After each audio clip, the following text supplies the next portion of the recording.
तो कहानी शुरू होती है 1956 में फ्रांस से। हम एक छोटे बच्चे को देखते हैं जो चर्च में आकर फादर की अक्सर कामों में मदद किया करता था। फादर बहुत ही पावरफुल थे। वो बच्चा आज के दिन अपना सारा काम खत्म करता है और वाइन शराब को रखने नीचे चैपल में जा रहा होता है। चैपल दरअसल एक छोटे गिरजाघर को कहते हैं, यानी कि छोटा चर्च। तभी उसे यहाँ पर कोई हलचल महसूस होती है और एक खौफनाक आवाज आती है। वो बच्चा बहुत ज्यादा डर गया था और जाकर फादर को बुलाता है। जब उधर फादर आते हैं तो उन्हें वहाँ पर होली वाटर यानी कि वो पानी जिससे भूतों आत्माओं को भगाया जा सकता था या फिर कोई भी बीमारी को दूर करने के लिए इस्तेमाल होता, वो वहाँ पर तेज उबल रहा था। जिसके बाद वो पानी भाप बनकर उड़ जाता है। उधर एक साया भी नजर आता है और फिर एक खौफनाक मंजर आंखों के सामने था। ये साया किसी और का नहीं बल्कि डीमन नन का था, जो उस फादर को हवा में उड़ाकर आग लगाकर मार देती है। चर्च के ऊपर वाले हिस्से में वो डीमन नन दिखाई जाती है। उधर ही हम एक आदमी को बैग ले जाता देखते हैं।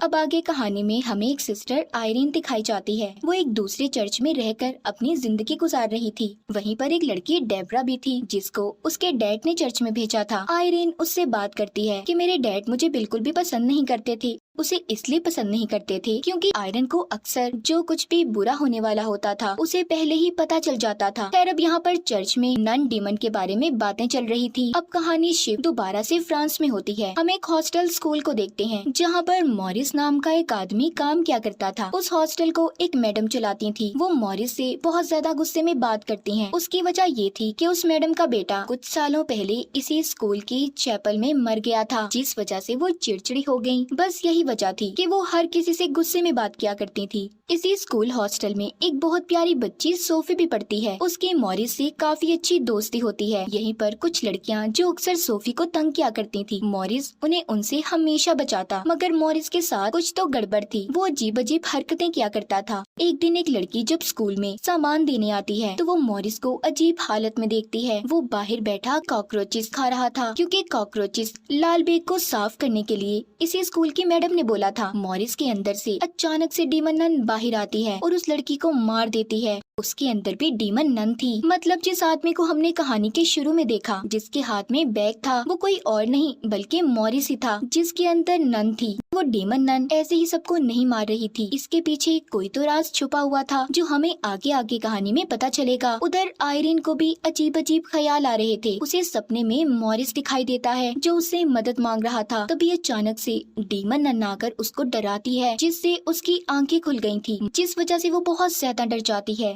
एक दिन वही लड़कियां जो सोफी को तंग किया करती थी उसे चैपल में लेकर जाती हैं जहाँ पर मैडम ने सबका जाना बंद किया था। वहीं पर खिड़की पर एक बकरी बनी हुई थी। वो उसके साथ गेम खेलती हैं। कहती हैं जाओ जाकर तुम्हें उस बकरी की आंखों में टॉर्च जलाकर देखना है। वो आंखें डीमन की हैं। अगर तुमने जरा भी ध्यान हटाया तो डीमन आकर तुम्हें मार देगा। जब सोफी उसी को देख रही थी तो तंग करने वाली लड़कियां चालाकी से वहाँ से चली जाती हैं। सोफी अब बिल्कुल अकेली थी। तभी अचानक से उधर हलचल होने लगती है। उधर सोफी को डीमन नन नजर आई थी जिससे वो डर जाती है। खैर तभी मॉरिस वहाँ पर आकर उसे बचाता है। दूसरी तरफ हमें सिस्टर आयरीन को दिखाया जाता है जिसको फादर अपने पास बुलाकर कहते हैं कि मुख्तलिफ शहरों में फिर से प्रीस्ट और नन मारे जा रहे हैं। वो बताते हैं कि फ्रांस में एक फादर को जलाकर मार दिया गया। ये उसी फादर की बात कर रहे थे जो हमने कहानी के शुरू में देखा था। वो कहते हैं डीमन नन दोबारा आ गई है। वो मरी नहीं जिसका तुमने पहले भी मुकाबला किया था। तुम दोबारा से उसे हरा सकती हो। आयरन कहती है नहीं, अब मैं ऐसा कुछ नहीं कर सकती। वो कहते हैं नहीं, अब तुम्हें ये सब देखना होगा क्योंकि दुनिया और इंसानियत की बात है। तुम्हें ही इस केस की जांच करनी होगी। सारी बातें सुनकर सिस्टर आयरन अपने डर पर काबू पाती है और चल देती है। इस केस को हल करने के लिए आयरन फ्रांस के लिए निकल जाती है जहाँ पर फादर को जलाकर मारा गया था। तभी चुपके से उसके साथ डेब्रा भी ट्रेन में आकर बैठ जाती है। आयरन जब ये देखती है तो कहती है तुम्हें ऐसा नहीं आना चाहिए था। अगर ऐसे चर्च में पता चल गया तुम बिना बताए ऐसे मेरे साथ आ रही हो तो चर्च वाले तुम्हें निकाल देंगे। डेब्रा कहती है ऐसा कुछ नहीं होता। तुम जानती हो मेरी मॉम भी जलकर मरी थी। मुझे कोई भी मिरेकल्स मोजिज़े होते हुए नजर नहीं आए। ये सारी बातें सुनकर आयरन कहती है कि जब यकीन होता है तो बड़े बड़े मोजिज़े होते हैं। खैर ये दोनों फ्रांस पहुंच जाती हैं। चर्च में पहुंचते ही आयरन को दोबारा से उसी बच्चे का ख्याल आता है जिस बच्चे को हमने कहानी के शुरू में फादर के साथ देखा था। अब वो उसे वहाँ पर खेलता हुआ नजर आता है। जब आयरन उस दिन के हादसे के बारे में उस बच्चे से पूछती है तो वो बताता है कि हाँ, मैंने उस दिन चर्च में साया देखा था। तभी उसे यहाँ पर नन दिखाई देती है। यहाँ पर लाइब्रेरी में किताबें खुद ही पलटकर नन का रूप ले लेती हैं। वो डीमन नन ने आयरिन का गला दबा दिया था। तभी आयरिन को एक और नन दिखाई देती है जिसकी आंखें निकाली जा रही थी। तभी वो गिरकर बेहोश हो जाती है। यहाँ पर जल्दी से डेब्रा आती है जिसने उसे संभाल लिया था। उधर सोफी के स्कूल में भी अजीब अजीब हादसे हो रहे थे। मॉरिस के अंदर भी डीमन नन बार बार आती। इसी वजह से सब स्कूल में बहुत ज्यादा डरे हुए थे। हॉस्पिटल में अब जल्दी से आयरिन को भी होश आ गया था। यहाँ पर अब उसे याद आता है कि आखिरी बार उसे डीमन नन से मॉरिस नहीं बचाया था, और जब से ही उस डीमन नन ने मॉरिस को पोजेस्ड अपने कंट्रोल में किया हुआ है। अब डेब्रा उसके पास आती है और बताती है कि एक बच्चा उसे हॉली क्रॉस का निशान देकर गया है। ये वही बच्चा था जिसको हमने कहानी के शुरू में देखा। उस क्रॉस पर एक अजीब सा निशान था। जितने भी लोग मरे थे, ये निशान उन सबके होली क्रॉस पर भी बना हुआ था। लाइब्रेरी में जाकर उन्हें पता चलता है कि ये निशान एक खानदानी निशान है जो कि एक बहुत बड़े प्रीस्ट सेंट लुइस के खानदान से जुड़ा हुआ है। और जिस नन प्रीस्ट को आयरिन ने अपने ख्याल में देखा था, जिनकी आंखें निकाली जा रही थी, वो सेंट लुइस की आंखें थी, जो कि एक बहुत ही ताकतवर चीज है जिसको कहीं पर छुपाया गया है। आयरिन को पता चलता है कि ये सभी लोग सेंट लुइस के खानदान से हैं जो मर चुके हैं। उस डीमन नन का खास मकसद था, वो सभी सेंट लुइस के खानदान वालों को मारकर उनकी आंखों तक पहुंचना चाहती थी। वो उन आंखों को इसलिए चाहती थी कि उससे उसकी गई हुई सारी पावर्स, ताकतें वापस आ जाएं। यहीं पर लाइब्रेरियन आयरिन को ये भी बताता है कि वो डीमन नन पहले एक फरिश्ता हुआ करता था जिसे गॉड ने निकाल दिया और उसकी सारी ताकतों को छीन लिया।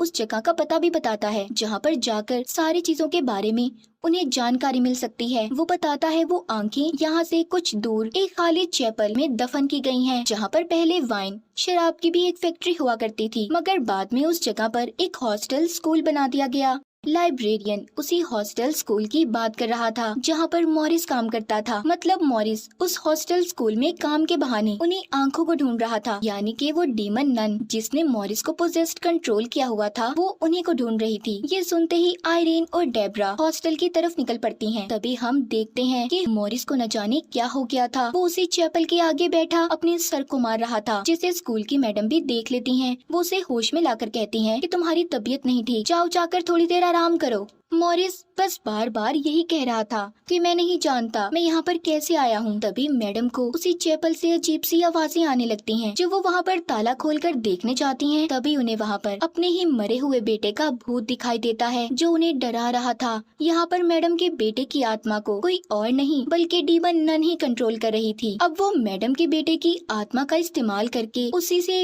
मरवा कर मैडम को मार देती है। मैडम की लाश मिलती है जो बहुत बुरी हालत में थी, जिससे अब सभी हॉस्टल में रहने वाले बच्चे डर गए थे। रात को जब सब बच्चों का ध्यान अपनी तरफ करने के लिए मॉरिस और सोफी की मॉम डांस कर रहे थे, तो अचानक से मॉरिस की तबीयत खराब होने लगी थी। उसकी गर्दन पर जो क्रॉस का निशान बना हुआ था, उसका अब बहुत बुरा हाल हो चुका था। उधर आयरीन और डेब्रा भी हॉस्टल में पहुंच गई थी, जो कि सोफी और उसकी मॉम को मॉरिस से अब दूर रहने का बोलती हैं, क्योंकि आयरीन जान गई थी कि मॉरिस के अंदर डीमन नन का कब्जा है। तभी वो डीमन नन मॉरिस के अंदर जाकर बोलती है, हेलो सिस्टर। इतना कहकर मॉरिस उसी चैपल की तरफ भाग जाता है। उसे छोटे चर्च की तरफ जाता देखकर आयरीन उसे रोकने की कोशिश करती है, मगर उस नन ने आयरीन पर हमला करके उसे दूर गिरा दिया था। डेब्रा भी उस डीमन नन को रोकने की कोशिश कर रही थी, मगर वो नहीं रोक पाती। तभी सिस्टर आयरीन उठकर दोबारा से कुछ पढ़ने लगती है, जिससे मॉरिस के अंदर की डीमन नन कमजोर हो गई थी। तभी डेब्रा जल्दी से जाकर पीछे से मॉरिस के सर में कुछ देकर मारती है, जिससे वो बेहोश हो गया था। वो उसे बांधकर एक जगह पर बिठा देती हैं, ताकि वो यहाँ से कहीं जा ना पाए। और अब अपने साथ कुछ सिस्टर्स को लेकर आयरीन और डेब्रा चैपल के अंदर जाती हैं, ताकि उन्हें वहाँ वो आंखें मिल जाएं जो डीमन नन ढूंढ रही थी।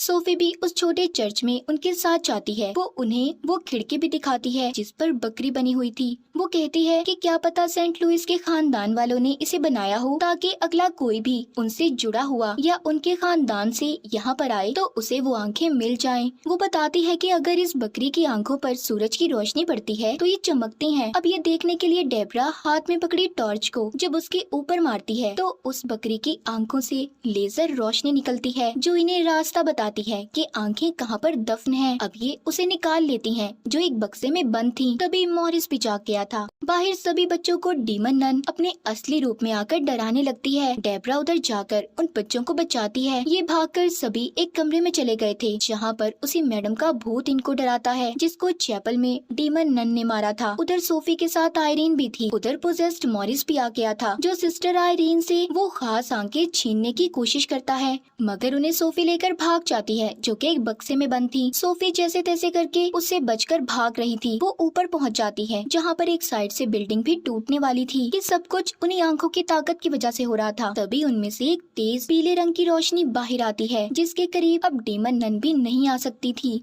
मगर फिर भी मॉरिस यानी कि उसके अंदर डीमन नन सोफी के पास जाने वाली थी। तभी उधर आयरीन आ जाती है, जो उससे वो लेकर दरमियान में रख देती है, जिससे बहुत ही ताकतवर रोशनी बाहर आती है। और उस वजह से मॉरिस अब तड़पने लगा था। सबको ऐसा लगता है कि वो मर गया। ये देखकर सोफी बहुत दुखी होती है, क्योंकि मॉरिस उसका बहुत अच्छा दोस्त था। अब जब उसे चेक करने आयरीन उसके पास जाती है, मगर वो जिंदा था। ये सिर्फ डीमन नन की एक चाल थी इन्हें फंसाने की। अब वो डीमन नन जल्दी से वो आंखें उठा लेती है। सारी ताकत उसे दोबारा मिल गई थी। वो दोबारा से अब अपने असली रूप में आ गई थी। वो आंखें अब उसकी आंखों में थी। फिर वो हॉस्टल में एक बच्ची को पकड़कर, जो हमेशा सोफी को तंग किया करती थी, उसके मुंह के अंदर वो नन अपने नाखून गड़ा देती है। वो डीमन नन इतनी ताकतवर हो गई थी कि वो आयरीन को उसी तरह हवा में उठाकर मारने वाली थी, जैसे उसने कहानी के शुरू में फादर को मारा था। तभी यहाँ पर आयरीन को अपनी मॉम नजर आती हैं। उनकी आंखें भी चमक रही थी, मतलब कि आयरीन भी